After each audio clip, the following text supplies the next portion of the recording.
Hi everyone, this is Jason Zach from Nathaniel School of Music. In this lesson, I'm going to show you another 5 of my go-to piano techniques that I use for ornamentation, to play alongside a riff or a chord pattern, things that I've used over the years with different artists, which I guess have stood the test of time, at least as far as my career has gone.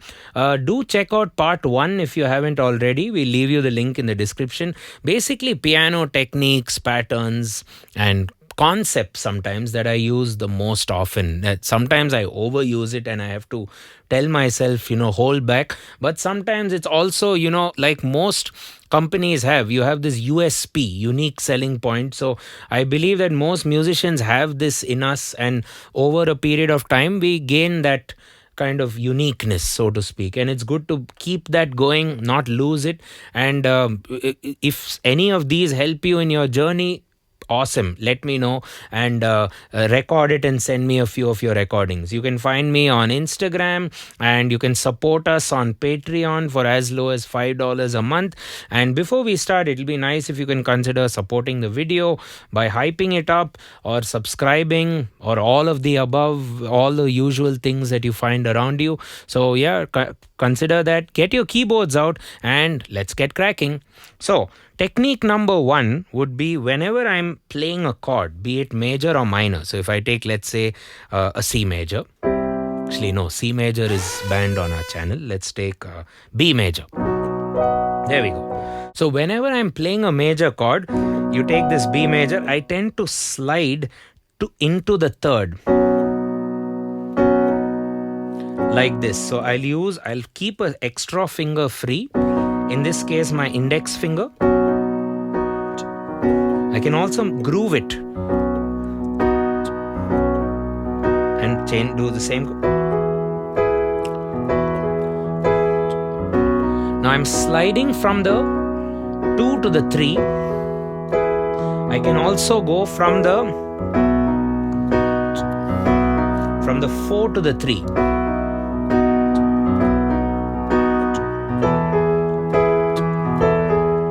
Or 2 to the 3.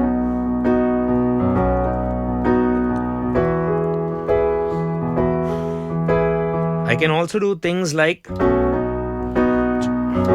2 sliding notes. So basically a tone before each of the target notes. So if this is B major, before them, I'll just go down a tone.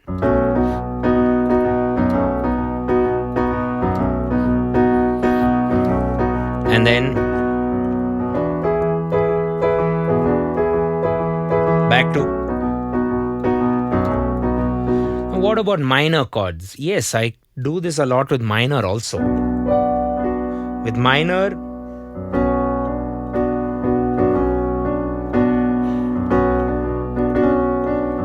what I like to do also with minor would be keep the 2 and the 4 together and then resolve.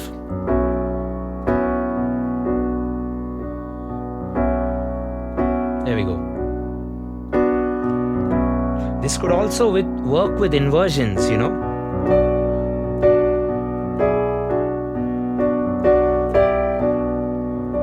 can also be melodic.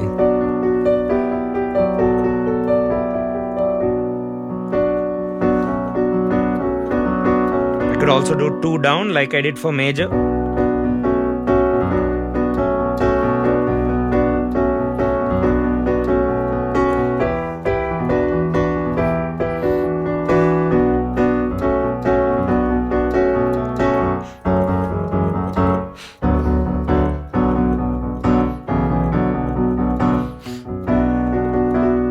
In some cases, I could even just do a flick, like a 4 going to the 5, or a flick from the 2 to the 3. This would work great if you're doing something bluesy.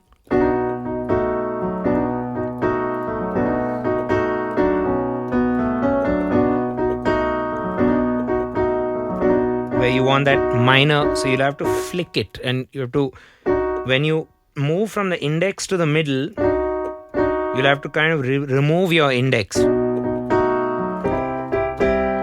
With white chords, it's a bit easier because you can just drag that black note down.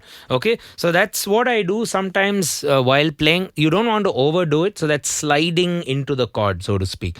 Now I have this thumb technique that whenever I'm playing folk music, or whenever I want to do build-ups, or whenever I want to add rhythm to the piano, get the piano to be more drum-like in nature, I use this technique with my two thumbs. So if I take, let's say, the A major chord, and if I pivot with an A, E, E, A, E, okay, I can kind of use these two thumbs and just float between them. Automatically I get some eighth notes. I can swing those 8 notes, or groove it.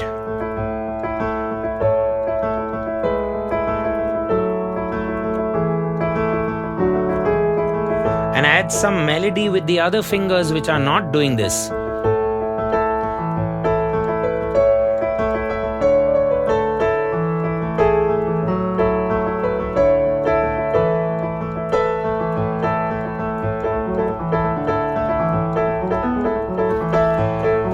You can also float that thumb, but keep the rhythmic pattern going. Of course, you can add harmony by floating things around. Slowly.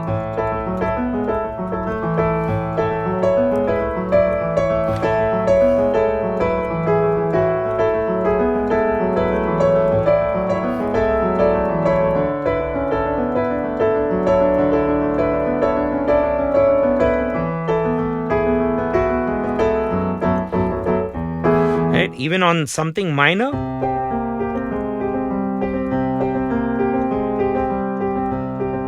So think of the groove you have in your mind, and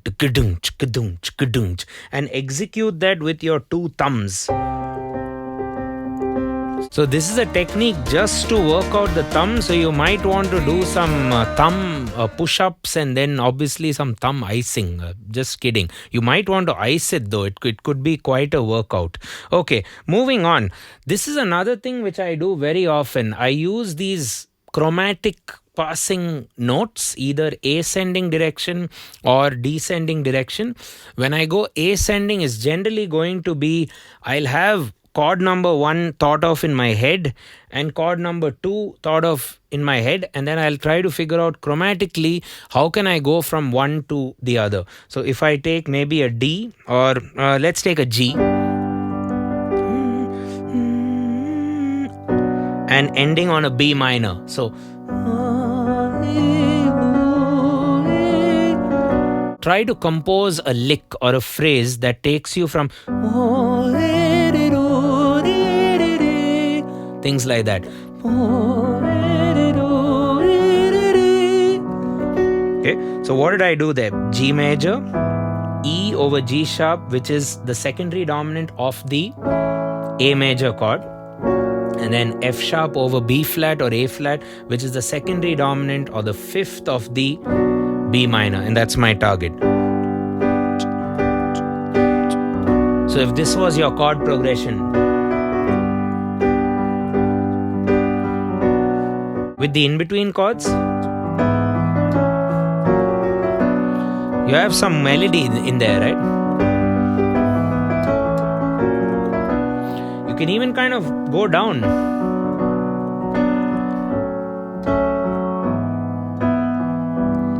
Back to G.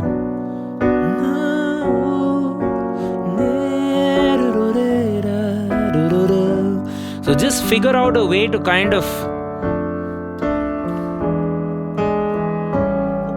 drop chromatically down or drop chromatically up. And generally, if you want to get back to the tonic, you can use 2 5 1s to reach your destination. So if I'm on G, you know 2 is A minor, D is the 5, and then G. So whatever you're doing, you should keep that in mind. How do I recover and go back to the tonic? Okay, so that's another technique, you could say, or a concept. The next thing is something I've started using more recently. It's more, I guess, a gospel inspired technique. It's what I would call as inner thirds. So if you take, let's say, D. So if you take the spread chord D, A, F sharp. D major, I don't want to play like this because it's too muddy. So I take D, A, F sharp, and then add that D on the top just for reinforcement. Now internally, you have basically diatonic thirds, but played inside.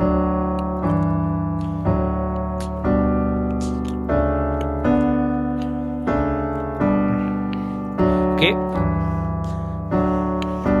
inspired by gospel players, and even Billy Joel does this a lot. Norah Jones does this a lot in her playing. So you keep your Ds anchored with the two pinkies and things like that. So that would be a plagal cadence, because 1 going to a 4 and 1.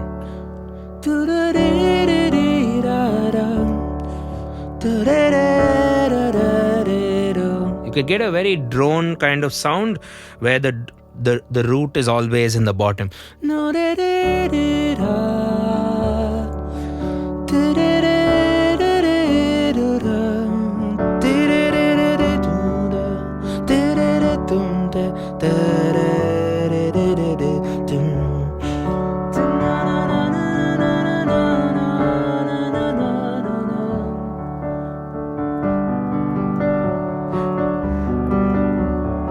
And add a rhythm to it, of course.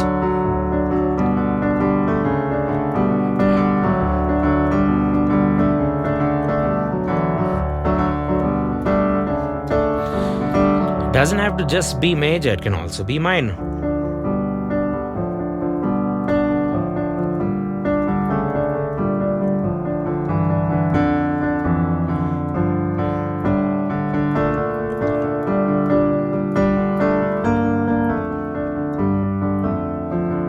Could even be maybe mixolydian flat 6. You get the idea. So you can bring out the flavor of the scale you're playing with just the tonic chord. Well, the whole band is playing D. You can float around, and you're also playing these thirds as sixths. So they are a lot more wider apart. So they sonically sound good, better, you could say, than close thirds, especially in the lower regions of the instrument, right? So we'll try and make this an ongoing series. I don't know how many more techniques I think are unique of mine. Maybe you can let me know. I have these riffs which we put out regularly, so you can listen to them, and if you find some of the techniques that you like there, you can let me know what techniques work for you. You can drop us an Instagram message as well. Okay, so moving on to the last technique in this chapter, or in this part of this, I don't know how many part series, will be what we call as Indian trills or Indian grace notes. Not what we call, what I call. So this is how it might sound. So if I take a B minor,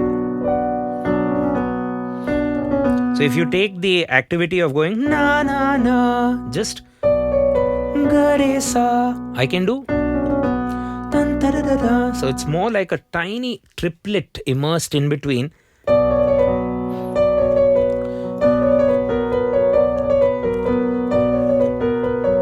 Now,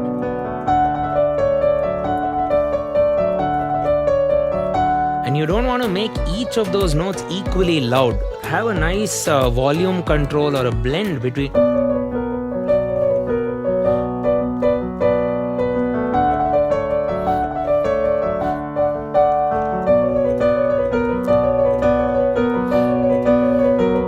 You can check out my cover and tutorial also of the famous Coke Studio song Pasuri. We leave that in the description. Okay, you can also do grace notes, what you could call as Indian grace notes. I say Indian or maybe Eastern because most of the Western ornaments tend to be from low to high or left to right on the piano. Things like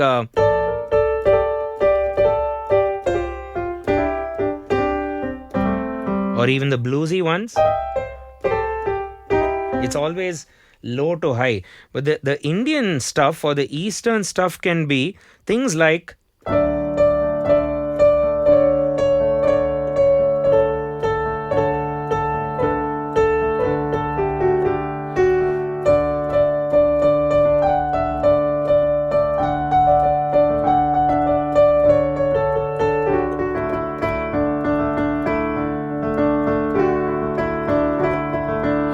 you don't want to overdo it, of course, but practice. Maybe a D major scale.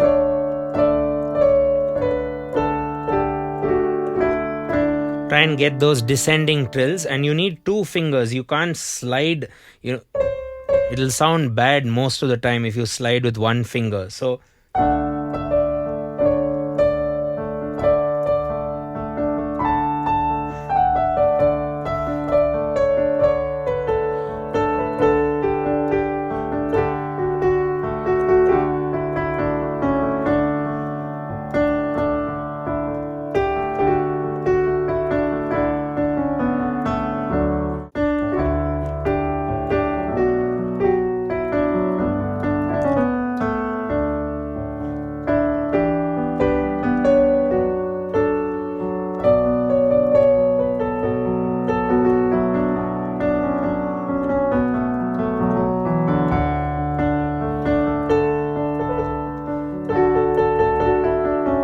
things like that.